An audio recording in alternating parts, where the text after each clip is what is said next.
Hare Krishna.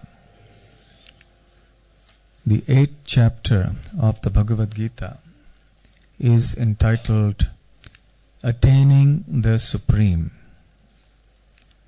Arjuna asks 8 questions at the very beginning of the chapter to Krishna. The first 7 questions are answered by Krishna in terms of very terse definitions in just 2 verses. In 2 verses, he finishes 7 questions, and he reserves the rest of the entire chapter for the 8th question, which is the most important question. Not that the others are not important, but in this chapter he wishes to focus on this one theme. And the question that Arjuna has asked is, how can a person who is self-controlled know you at the time of death? That's such an important question because, believe it or not, we're all going to die one day. So the Bhagavad Gita teaches us and prepares us for the perfect death.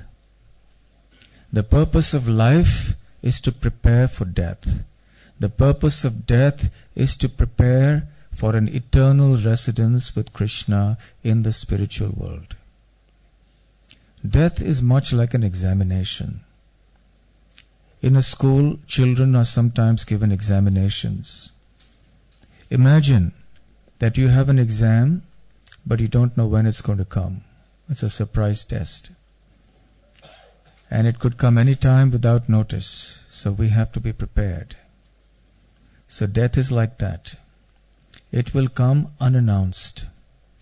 In some cases, it comes announced, like it did in the case of Maharaj Parikshit. He got 7 days notice. But we may not all be fortunate enough to do that, to receive that. So the Bhagavad Gita emphasizes that we have to live our life in such a way that we will be able to remember Krishna with devotion at death. And that's not an ordinary thing to do, because at death one is afflicted by enormous pain.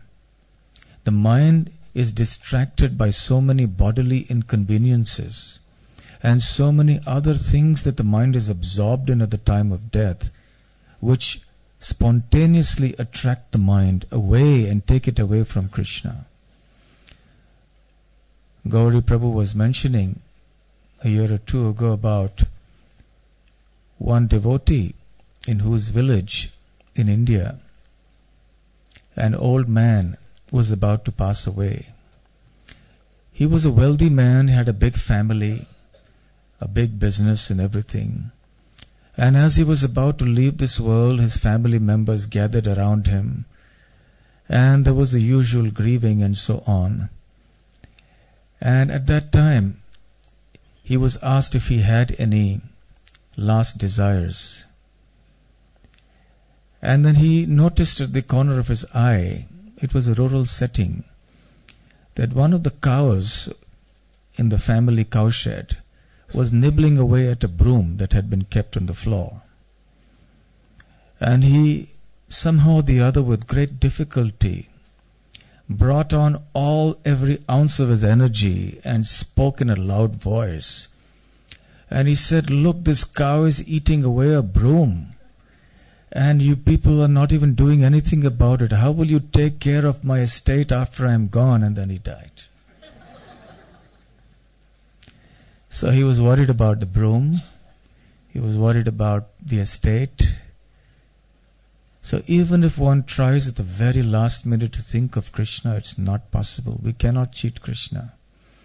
Our mind will naturally get absorbed in whatever it has been absorbed in throughout life. Therefore, it is necessary for us to practice remembering Krishna throughout our life. Only then will it be possible for us to remember Krishna with devotion when the time comes to die. And even if death comes unannounced, we will still be able to spontaneously think of Krishna. And sometimes people ask, what if a devotee dies in sleep? Not a problem. Just as when you work out in a job, you're paid for 30 days even though you work only 25 days or something like that. But if somebody were to say that, well, I'm not working for 5 days, I work for 25 days and you pay me 30 days salary, so I'll stop working but you pay me 5 days salary anyway because you were not paying me that even when I was not working. Will any employer heed that? No. Because the reason he's getting those 5 days salary without working is that he's working those other 25 days.